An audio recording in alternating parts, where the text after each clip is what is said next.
قریب میں ہم نے دو آدمیوں کو سب سے نمایاں دیکھا جن کو ہم نے دیکھا، حضرت مولانا سید ابوالحسن علی ندوی اور ان کے بعد مولانا رابع صاحب۔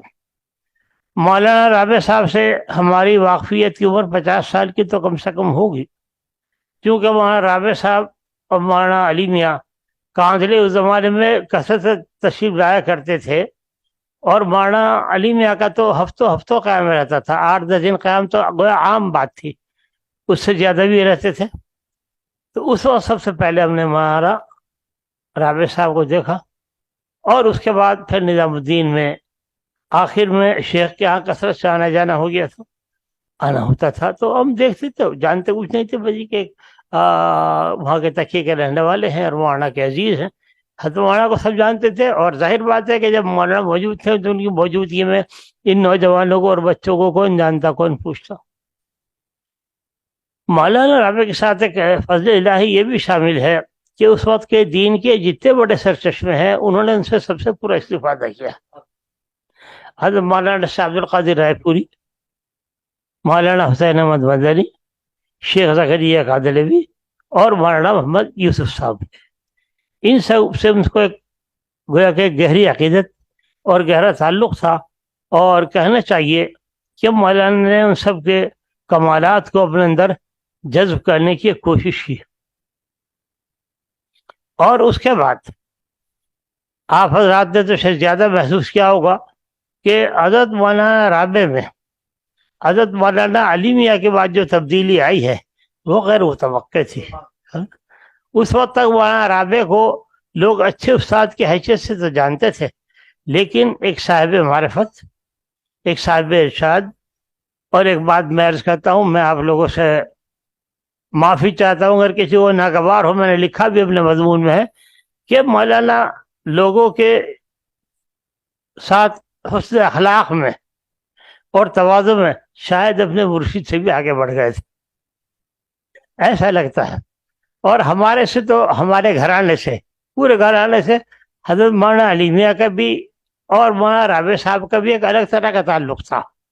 وہ صرف یہ نہیں تھا ملاقات آتے تھے بیٹھتے تھے، حضرت مولانا علی میاں کا بھی یہ تھا، ہمارے والد صاحب کے پاس اکثر آتے تھے، اور ہمارے والد صاحب کا ایک درس قرآن کا معمول تھا، اور ایک درس ان کا ایک دور جو ہے تقریباً 32-33 سال میں پورا ہوا تھا، تو اس کے پھر اختتامیہ پروگرام کیا تھا۔ اس وقت مولانا علی میاں تشریف لائے تھے، اور مولانا نے وہاں عجیب بات کہی، وہی کہی تھی اسٹیج پر کہ مجھے پوری زندگی ہو گئی ختم قرآن اور درس قرآن کی مجلسوں میں شریک ہوتے، لیکن ایسی نورانیت میں نے کہیں نہیں دیکھی۔ تو یہ سب ہوا، لیکن ان حضرات سے ہمارا تو تعلق ایک ذاتی طرح کا تھا۔ حضرت مولانا بھی اور مولانا رابع صاحب بھی کانلے تشریف لاتے، ٹھہرتے تھے اور سب باتیں کرتے تھے۔ مجھے ایک بات ان کی بڑے فن کی یاد ہے، اور یاد کیا، یاد رہنی چاہیے۔ میری بچی کی شادی تھی، ابھی چند سال کی بات ہے، مولانا سے درخواست کی، انہوں نے کہا میں ضرور آؤں گا، اور مولانا اپنے صبر فقہ کے ساتھ مولانا واضح اور جو بھی تھے سب آئے۔ مولانا رات میں ٹھہرے، اور بالکل جس طرح اپنے گھر کے لوگ ہوتے ایک ایک بات کے بارے میں معلوم کرتے رہے، کیا ہو رہا ہے، یہ ہو رہا ہے، وہ ہو رہا ہے، فلاں ہے، سب باتیں۔ اور پھر اگلی دن فرمانے لگے صبح کو کہ بھائی میں تو گھر میں چلوں گا، ہمارے زنان خانے میں۔ اور وہ اس لیے بھی کہ تکیے کی بھی سب خواتین آئی ہوئی تھی، تکیے کی بھی سب خواتین آئی ہوئی تھی، چنانچہ ہمارا گھر میں تشریف لائے، اور میں 1.5-2 گھنٹے بیٹھے، ہاں، اور بڑے سکون سے، بڑے مزے میں، اور سب دنیا بھر کی باتیں کرتے رہے۔ یہ باتیں اب ہمارے دور کے مشائخ میں نہیں رہی، بڑے لوگوں میں نہیں رہی۔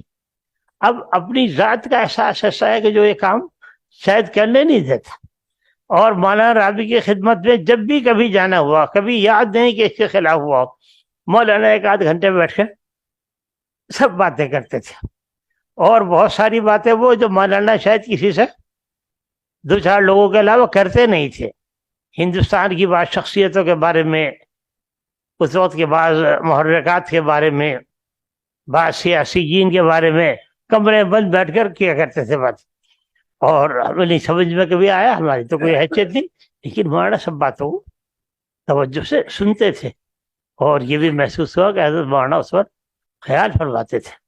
تو مولانا کی حیثیت ایک تو عالم کی ہے، مصنف کی ہے، آپ حضرات جانتے ہیں، ان کی کتابیں سب پڑھتے ہیں اور انشاءاللہ دیر تک پڑھتے رہیں گے. اور انہوں نے ندوے کو ایک خاص زندگی بخشی، ایک توانائی بخشی، اور اس میں کہ نئی طاقت بخشی.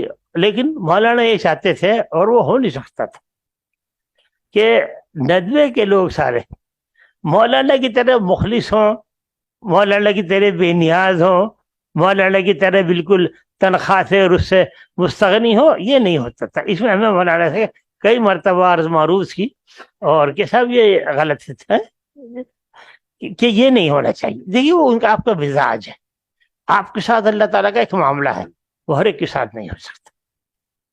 اور بعض لوگ دل کے مستغنی ہوتے، انہیں پرواہ نہیں کسی بات کی. تو مولانا کی کیفیت وہ تھی. اور یہ تو 50 مرتبہ ہوا گیا تو مولانا کے ساتھ یہاں بھی، ان کے گھر پر بھی، ان کے گھر کے اندر بھی کھانا کھانا یا بیٹھنا یا اٹھنا ہوا. لیکن میں یہ سمجھتا ہوں کہ مولانا جیسے اخلاق کے لوگ اب نہیں ہیں. وہ تواضع، وہ درد مندی، اور وہ ہر ایک کے سامنے اپنے آپ کو چھوٹا سمجھنا. بڑا سمجھنا تو سب کو آتا ہے، چھوٹا ہونا یہ بہت مشکل کا. بیٹھتے تھے ہمیشہ ہمیشہ ہمیشہ، اور سب باتیں یاد آتی ہیں. اور ایک بات اور تھی، مولانا بہت بڑے آدمی تھے، لیکن اس دور کے لوگوں میں نے صرف 2 آدمی، کہ کوئی بات ہوئی ہمارے ہاں، کوئی معاملہ ہوا، انہیں خبر پہنچی، کوئی بیمار ہوا، کوئی قصہ کہانی کچھ، فوراً خود فون کرتے تھے مولانا. یعنی مجھے تعجب ہوتا تھا کہ وہ اتنا بڑا آدمی اتنی چھوٹی بات کے لیے فون کر رہا کہ بھائی یہ سنا ہے، کیا ہوا، کیا قصہ ہوا. ہاں، یہ بات ایک حد تک مولانا ارشد مدنی میں بھی ہے، وہ بھی اکثر کرتے ہیں. کوئی بات ہوتی ہے تو فوراً اس کی تحقیق کرتے. لیکن مولانا رابع صاحب زیادہ کرتے تھے، اور خود فون کرتے تھے کہ میں رابع ایسا نہیں بول رہا ہوں، یہ بات سنی ہے، ایسا کیا قصہ ہے، اور پھر تفصیل سے اس کے تمام اجزاء پر. تو میں یہ سمجھتا ہوں کہ مولانا کی جو علمی کمالات ہے وہ تو بہت سارے لوگ حاصل کر سکتے ہیں. جو ضرورت ہے حاصل کرنے کی وہ تو ان کا اخلاق، وہ ان کی انسانیت، اور وہ تواضع ہے. اللہ تعالیٰ ہمیں اور آپ کو نصیب فرمائے سب کو. اور بس میں تو آپ سے اور دوسرے حضرات سے ملاقات کے لیے، بلکہ کہنا چاہیے دیکھنے کے لیے آ گیا تھا. میں نے کہا میں بھی حاضر ہو چلوں، میں یہاں آیا ہوا تھا تو اس لیے یہاں آپ کی خدمت میں حاضری ہو گئی.